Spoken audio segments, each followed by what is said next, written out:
So after India had won the first test match against West Indies comprehensively, both the teams now had to play the second test match at the Queen's Park Oval in Trinidad. So West Indies skipper Brathwaite had won the toss and he decided to have a bowl first and put India to bat first. India had one change in the playing 11 as Shardul Thakur was not completely fit, and so Mukesh Kumar was handed a test debut in this game. So India started with their openers Rohit Sharma and Yashasvi Jaiswal, and these two started the innings quite cautiously. But then once their eyes were set in, both these openers started flourishing their shots, and these two put on a brilliant opening stand of 139 runs, and eventually both Rohit Sharma and Jaiswal reached their respective half centuries. And once the openers were back in pavilion, Shubman Gill could not contribute much, and so as Ajinkya Rahane. And I think guys, Ajinkya Rahane needs to score up quite consistently in order to secure his place in the playing 11 in the near future. And after these two went back to the pavilion, it was Virat Kohli who was playing his landmark 500th international game of his career, and he joined hands with Ravindra Jadeja, and these two started playing caution with aggression. And once these two started playing their shots, and after that Virat Kohli, he scored his 29th Test 100 and his 76th international 100 overall, just behind Sachin Tendulkar's 100 international 100s.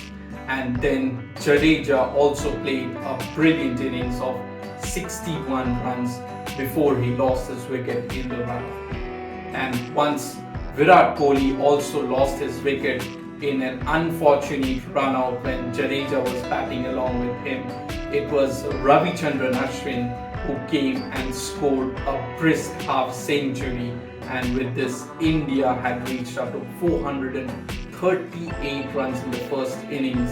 And for the West Indies bowlers, it was Kemar Roach who picked up 3 wickets along with the spinner Warrican who also picked up 3 wickets. So in reply to India's first innings score of 438 runs, the Windies openers Craig Brathwaite and Tagnarayan Chanderpaul, they started off quite cautiously. And the openers batted really beautifully, and they stitched a good opening partnership of 70 odd runs before Chanderpaul lost his wicket in the run-off. But then Brathwaite, the Windies skipper, he carried on and he scored a brilliant knock of 75 odd runs. The other Windies batsmen got some starts, but they could not consolidate their innings and they kept on losing wickets after wickets. At one point of time, West Indies were 229 runs for the loss of 5 wickets, but after that it was Mohammad Siraj who destroyed the Windies middle and lower order with a brilliant 5-wicket haul, and that helped India wrap up West Indies' first innings total of 255 runs. And with that, India got a lead of 183 runs in the first innings thanks to Siraj test best figures of 5 for 60, and then Mukesh Kumar picking up 2 wickets on his test debut.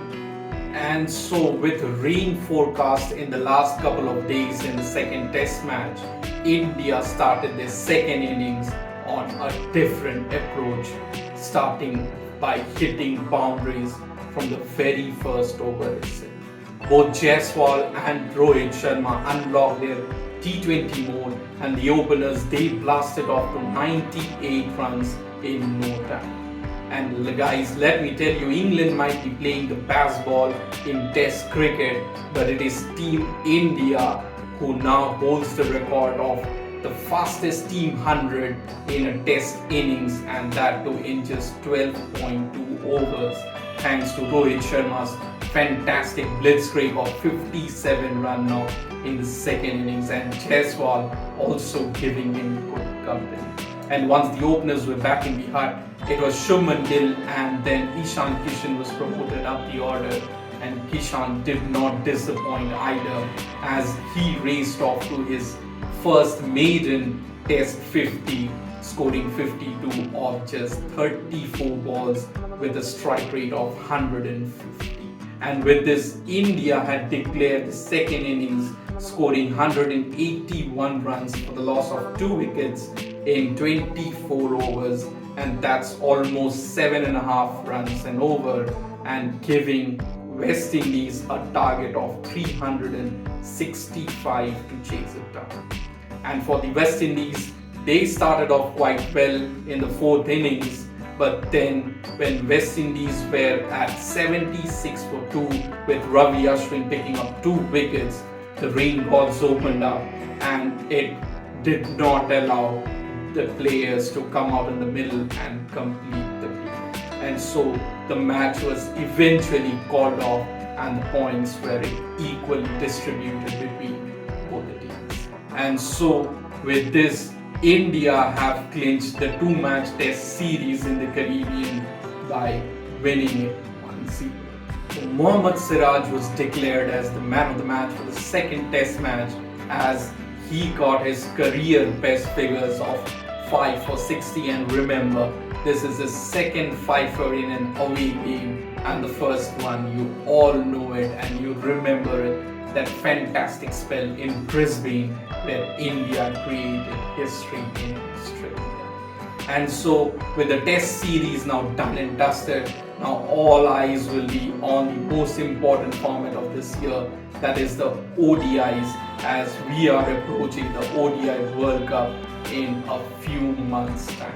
So India will play West Indies in a 3-match ODI series, and yes, West Indies are not in contention as they have not sealed their place in the ODI World Cup, but it is very important for Team India to get their combinations and playing 11 right before the World Cup starts. So I'll bring all the updates of the 3-match ODI series, so do stay tuned to my channel, guys, and do not forget to subscribe if you are watching this for the very first time.